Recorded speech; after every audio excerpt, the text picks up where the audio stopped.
Forgive me, please. I'm about to turn into a hater.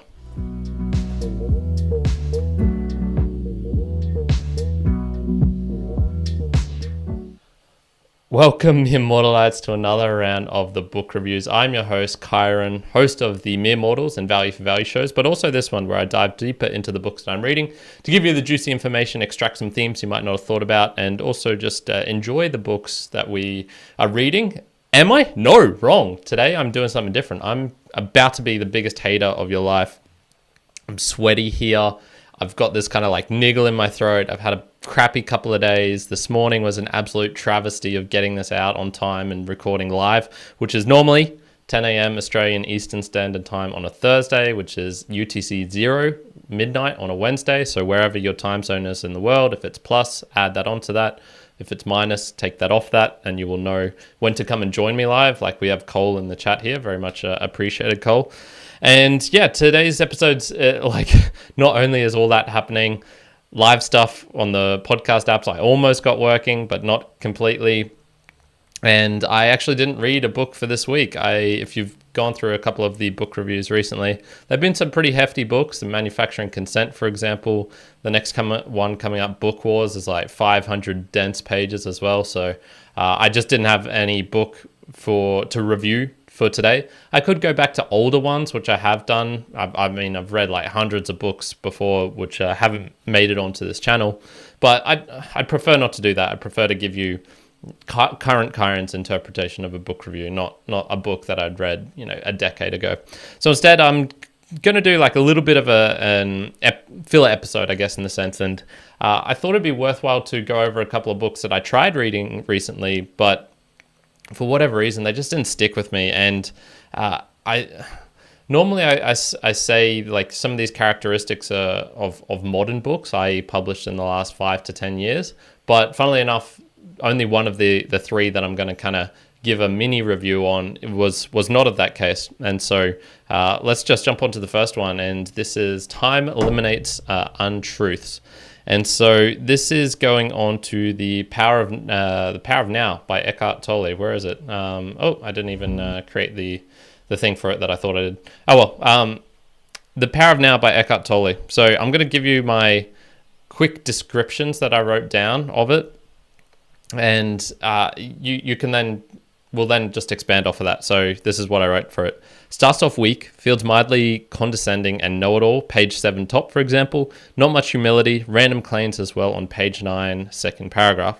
So I probably read, like I normally do, the first 10%, maybe even a little bit less of this book. And man, I struggled with it. I struggled to get through this. And I'm willing to take a risk on New Age spiritualism, for example. I try to keep my mind open to these things.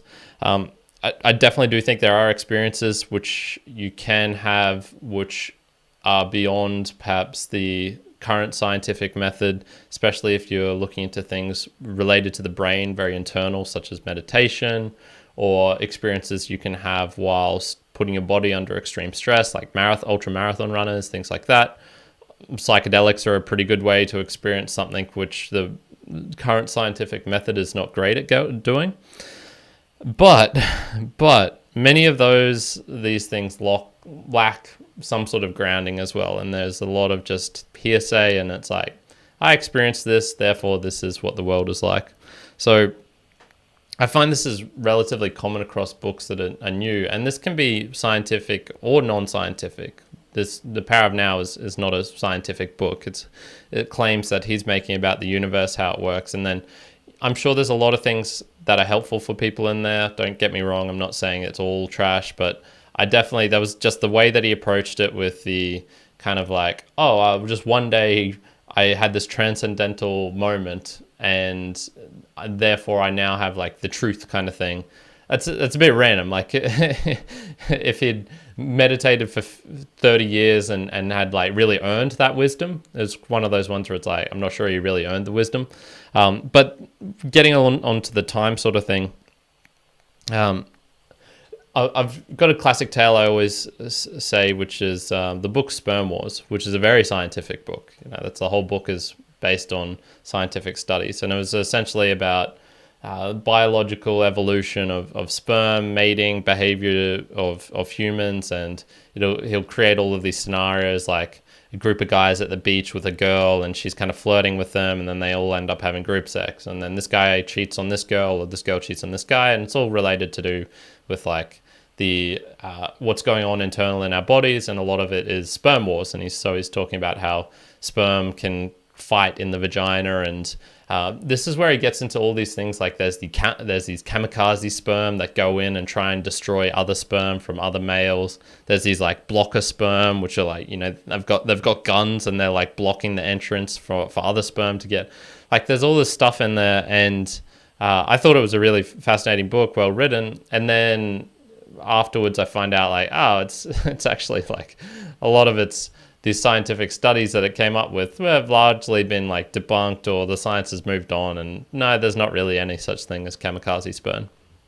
And so this is one of those times where I just remember being like firmly convinced, okay, I've got a truth here, the science backs it up, this sort of thing.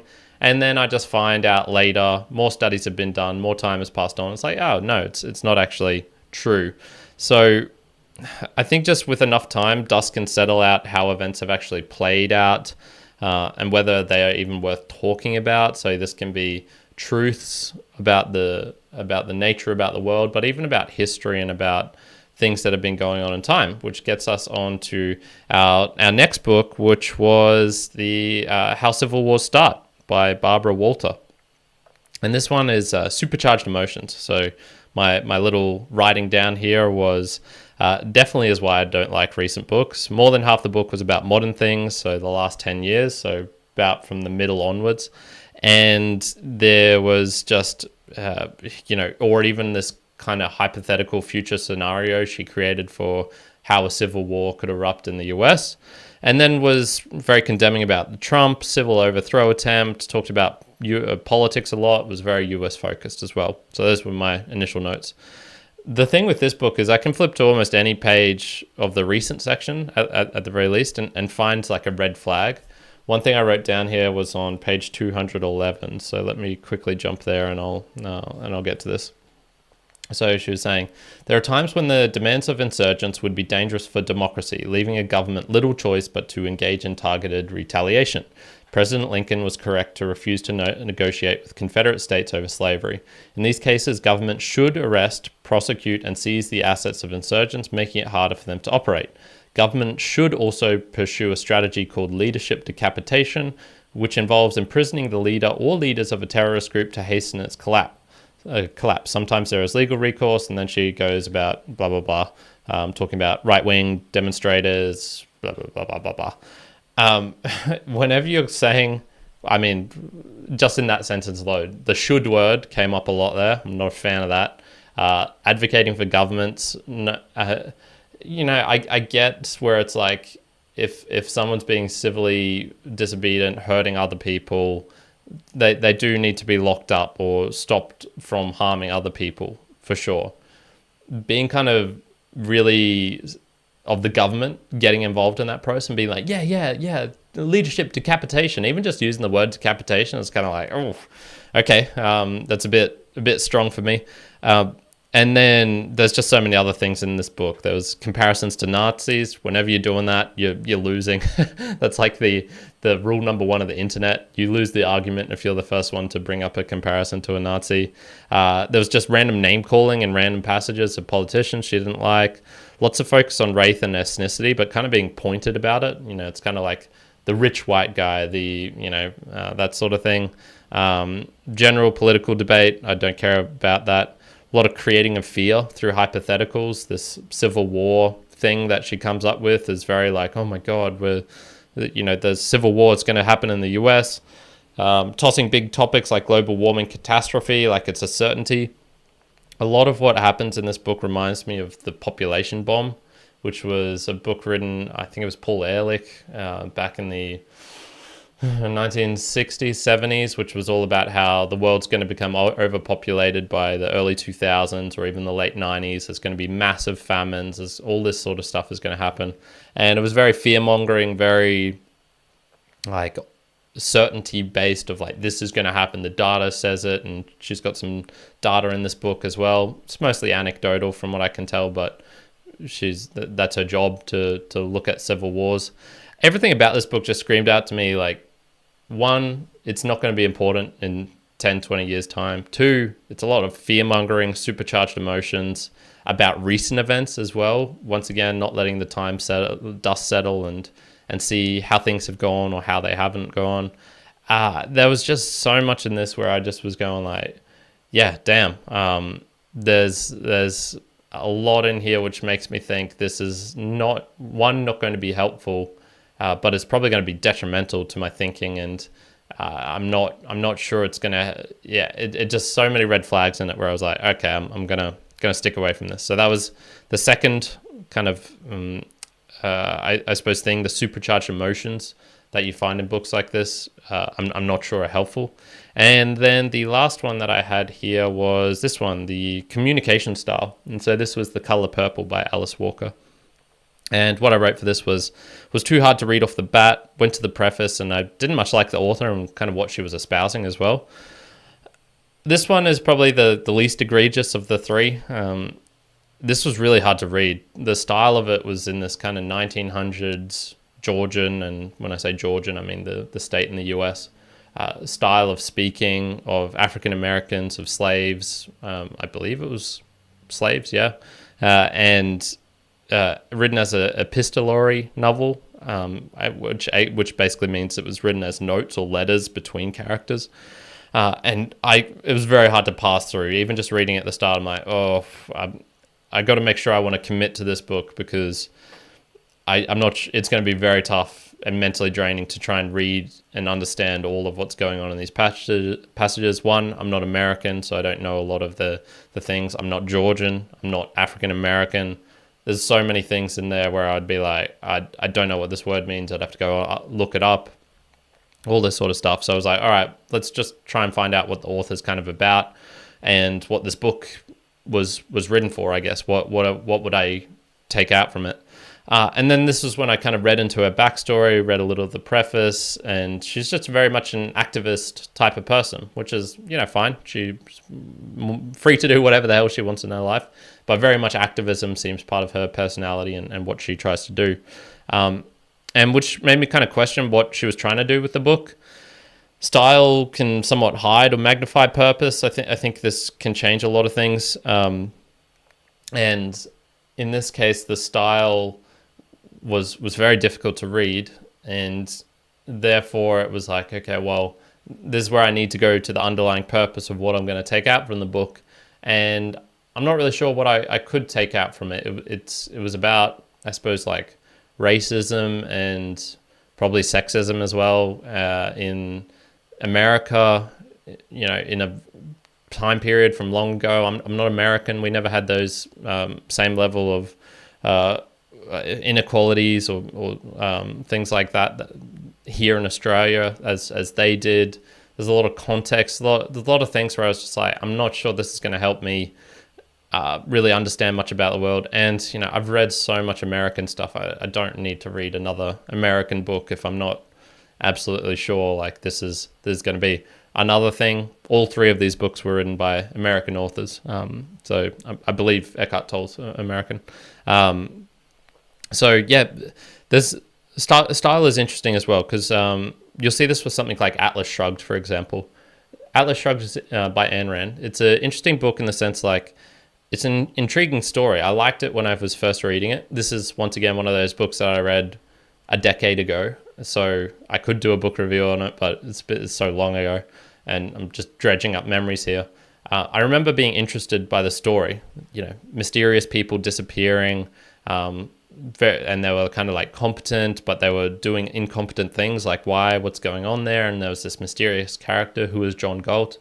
And as the story went on and on, and I was like, oh, okay, this is really interesting. I'm actually enjoying the story. And then I remember it got to the last third of the book where John Galt takes over the radio station and delivers his monologue. And this fucking monologue, man, it was so hard to know, because I was reading on a Kindle, right? And so I was just skipping the page. I'm like, oh, this page is okay. All right. It's still going on.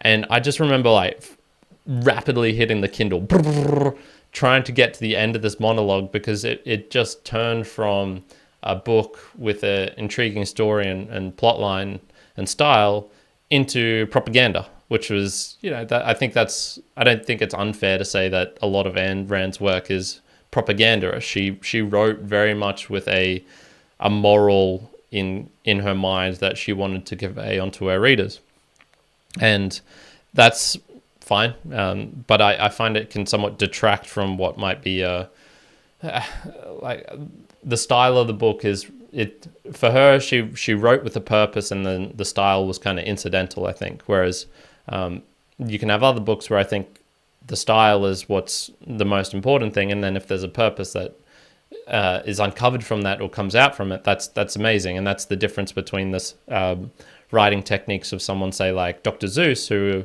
he was saying, kids can smell a moral from a mile off, and so he writes with this whimsical. He writes for the style, and if something evolves out of it, that's nice. Whereas you have this opposite, which can be the purpose. And so, yeah, this gets on to, I suppose, the final thing I wanted to cover here, which was the purpose of a book. And a neat way of thinking about this is pie. So it's either designed to persuade, inform, or entertain, or can be multiple of these things. And these books all seem to do that. So The Power of Now, I would say, was more of a informing one, I think. It's hard to say. Informing / persuading. So How Civil Wars Start, that was educational in some respects, and the Color Purple was probably meant for entertainment because it was fictional, so it's not necessarily like informing you of anything, and I'm not sure it was trying to persuade.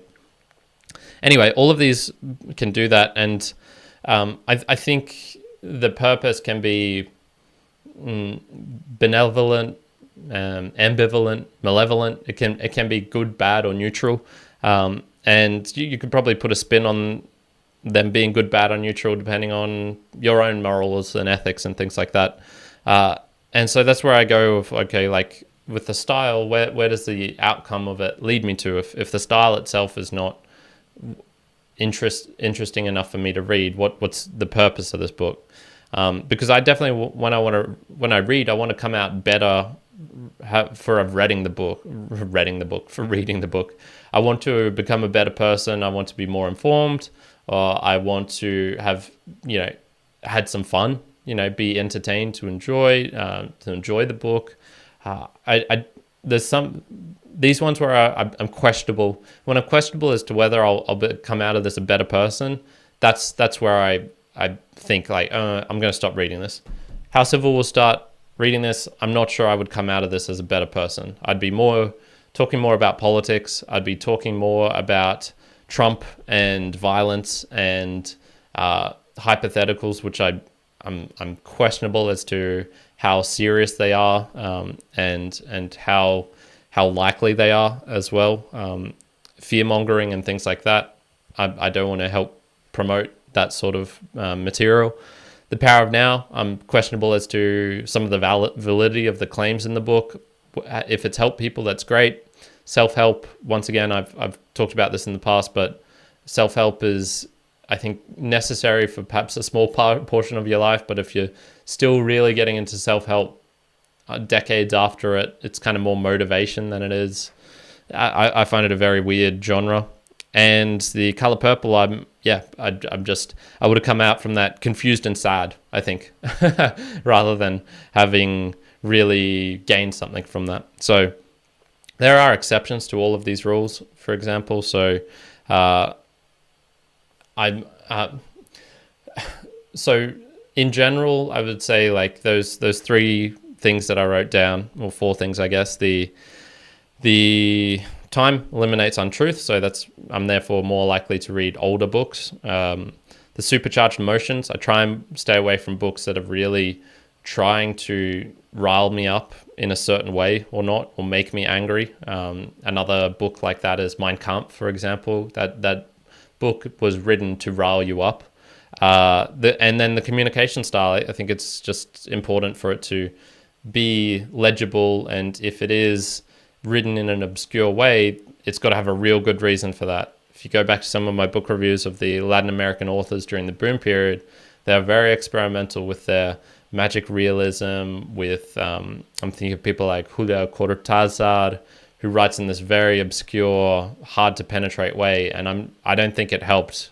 I didn't find that style to be a great way of working. And in fact, some of my favorite authors are very blunt and to the point. Like John Steinbeck is very easy to read. I believe George Orwell as well is very easy to read. Read Animal Farm, and that's a very, very simple book with a very deep and powerful meaning behind it. And then just the general purpose of the book. I think it's worth questioning the author's intent. What was the intent of Barbara Walter to write this book? I don't know. I'd have to be guessing, but I'm not sure it would line up with my goal of trying to become a better person. So yeah, exceptions to the rule. I'm more likely to read a book if it's new, if it's objective, for example. So describing impartially a technological trend like the long tail, I think is okay. If it's incredibly niche interest, Book Wars, for example, and that's a very recent book about a very recent history. Once again, not really supercharged emotions in that. It's more objective. Someone who I've listened to on a podcast, Bjorn Lomborg with False Alarm, which was the opposite of trying to charge you up and to really get you to worry about climate change and things like that, where it's like, hey, here's some data indicating that this might be overblown. Humans have done this before. And even something like, so if it's someone who seems reasonable, I've listened to on a podcast. And look, I am still willing to be experimental. And if it's a strong recommendation, I might bend on that and on any of these things. And, if it's a supercharged emotional book trying to make me angry or sad, or a negative emotion, and even happy, for example, or exuberant, it's interesting to think about why it's trying to do that. But if someone really recommends something and says, hey, you should check this out, I would do that. So, for example, Bitter Orange Tree by Joka El-Hati, I read that as part of a book club, and that was just a fun little experiment for me. So, just a couple of thoughts there of the books that I don't like to read and I'm unlikely to get into. And I thought that would just be a nice little filler episode for you in between these weeks here. So the Boostagram Lounge, I'm just going to jump onto that now and thank some people who have helped contribute to this episode. So there was a couple that I saw here from this week, both from Deezlaughs actually. First one he said was, keep up the great work, with a hand clapping emoji. Thank you, mate. 1,000 sats sent using Fountain. And then he also said, I would recommend Edward Bernay's Crystallizing Public Opinion and Propaganda, the man partly responsible for public relations and nudging the people through policy and much more. 123 sats sent using Fountain. Once again, a strong recommendation. I'm probably going to take a break from propaganda, public opinion, mass media, that sort of thing, but I will write that down on my list. So thank you very much, Deezlaughs. And in between books like that, I need a big space because that was a draining book to get through as well. Just reading about wars, reading about people manipulating other people, coercion, it makes me sad. Doesn't fill me up with joy, and hence why I'm probably still a little bit bled out at the moment. So if you want to help support the show, you can go onto a new podcast app and contribute directly in there. I will have this live in those apps soon. I almost had it today, but just couldn't get it over the line. But that will be coming out in the future. So ones like Fountain, Podverse, True Fans, Curocaster, Castomatic, Podcast Guru. There's a whole list of them that you can go through and experiment, play around. If you struggle, go onto one of them and you're like, I don't know how to get the money onto it, the Bitcoin. I've got a QR code on the screen here at the moment. So if you scan that QR code, that will take you to a place where you can get 2,000 sats and a little onboarding service. So if you wanted to try that out, or if you just wanted some 2,000 sats and you're listening in, you're like, I'd love some sats from the Mere Mortals book reviews. Just take it. That'd be awesome. I'd love that. So let's jump on to, I suppose, what this podcast is all about. apologies for today. Like I'm definitely not in my best state, so it's kind of good that this was a filler episode because it's been a bit of a rough week for me. So I'm kind of glad that I didn't impart that onto. If I'm going to be a hater, I might as well go the full course and be like, I feel gross, I feel sick, I feel tired, all those sorts of things. So it's better to be a hater and go the full course. So the Value for Value show, this is what this is. I don't have sponsors. I don't have authors bending my ear asking me to review their books. I have no financial interest in the actual book reading itself. I just really love reading books, and I love giving reviews of them as well, and trying to encourage other people to read as well. So reading a book that you might want to read fully as well, or giving a review of that. So but all of this does take time, energy, money, those sorts of things, and I can't continue without your contribution back to me. So that's what Value for Value means. I provide this value up front for you, and then I just ask that you return it. And you're helping support out many people, supporting myself, supporting Juan, supporting Cole, and supporting the Mere Mortals as a kind of brand, as a project as well, to continue all our podcasts. So you could do that by sharing this episode with someone. You could do it by leaving a comment down on the YouTube. You could do it by giving me a recommendation of a book you'd like to hear in the future, of how I could improve the audio or the video. Do you want more quotes? Do you want the book reviews to be shorter, longer? All those sorts of things. And finally, like I said, you can support us monetarily. There is a PayPal option in the show notes as well, for those who just want to do a quick, easy click down through there. And then finally, through the podcast apps. If you go to meremortalspodcast.com/support, that'll take you through the full run through if you feel like I've skipped over anything here. So very much appreciated for tuning in. As I mentioned, next week I'll be doing Book Wars. I should be hopefully in a better mind state, less sick, less hot, and have just got all my ducks in a row as compared to this morning, which was chaotic to say the least. So thanks for joining me all the way to the end here. I'm going to end it here, and I really do hope you're having a fantastic day wherever you are in the world. Ciao for now. Kyron out.